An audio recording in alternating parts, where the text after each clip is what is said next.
Today's video is on strength work and the benefits of lifting heavy weights. Most people know that we need to strengthen our muscles and our bones, but don't really know where to start. Before we start talking about the good stuff and which exercises you need to do, let's talk about the benefits of strength training and the parameters you need to put in place so that you don't get injured. Firstly, it'll help to support your joints, which means that you will have less knee pain, neck pain, back pain. Everything will benefit from being slightly stronger. It'll help you prevent injuries. It'll help to keep your bones nice and strong, prevent falls, and also it's a happy place for a lot of people to be lifting heavy weights. Regardless of how old you are, you will benefit from getting stronger. Strong, healthy muscles are looser, less painful, and burn more calories.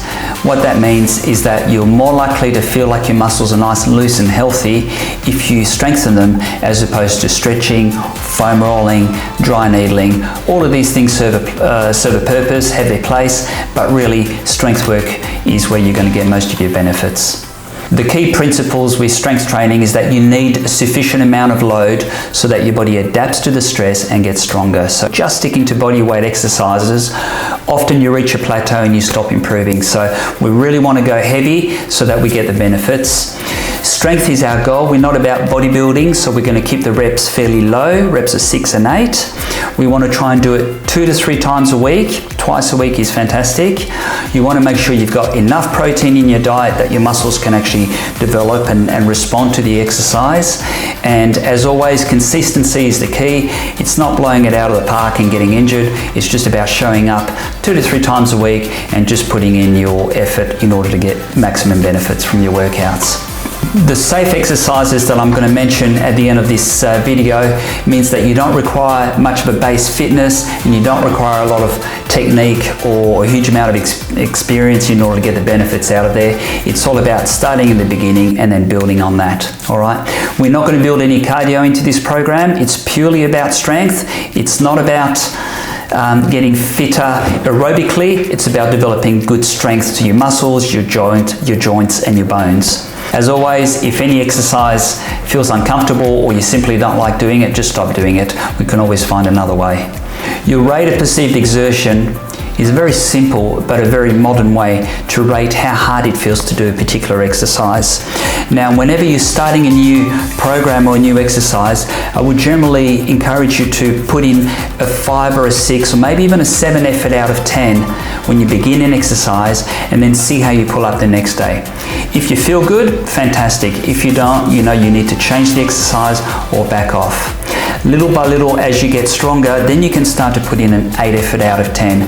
But I would warn against putting a 9 or a 10 effort out of 10 on the RPE, because as Shona Holson has said, peak performance is dangerous. If you want to see how heavy you can lift, then you've got to be willing to get injured.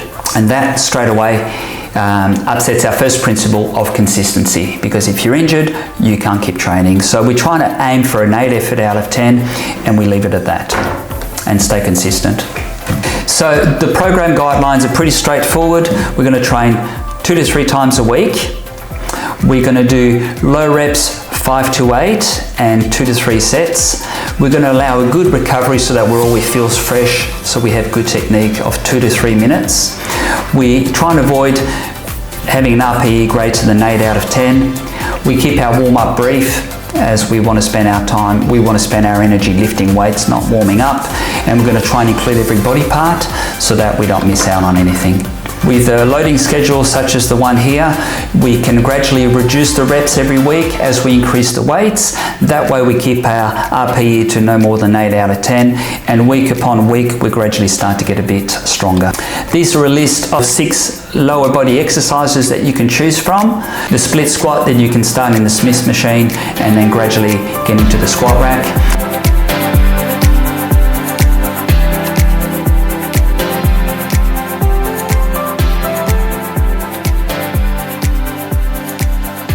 The 45-degree leg press, making sure that you don't reduce your knee and hip angle to less than 90 degrees so that you don't get injured.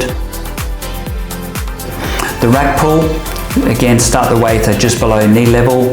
The prone hamstring curl, that will take a lot of tension out of your hamstrings and build a lot of strength. The leg extension machine, just be careful with your knees on that one as it can irritate it.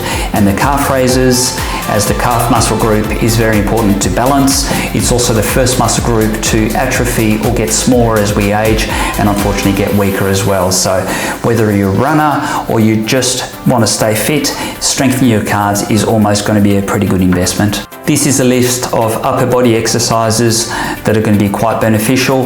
The chest press, pushing out in front of you to strengthen the pecs. The supported row helps to strengthen your back muscles, which is basically what holds us upright when we are behind the computer all day. The modified shrug specifically targets the traps on either side of your neck and helps with neck pain. The lat pull down, the bicep curls and tricep extensions, all good safe upper body exercises that will help to benefit you. When we put all this together, we've chosen 3 exercises from the lower limb and 3 from the upper limb. For the first couple of weeks, we're going to be doing reps of 8, and we're going to be putting in an RPE 6 or 7 out of 10. This is a fantastic way to get going, to start your weightlifting program, to do it safely, and as always, if you're unsure, stop and seek professional care. I hope this has given you some pretty good guidelines to starting your weight program. If you have any questions, we're always available at Joondalup Chiropractic.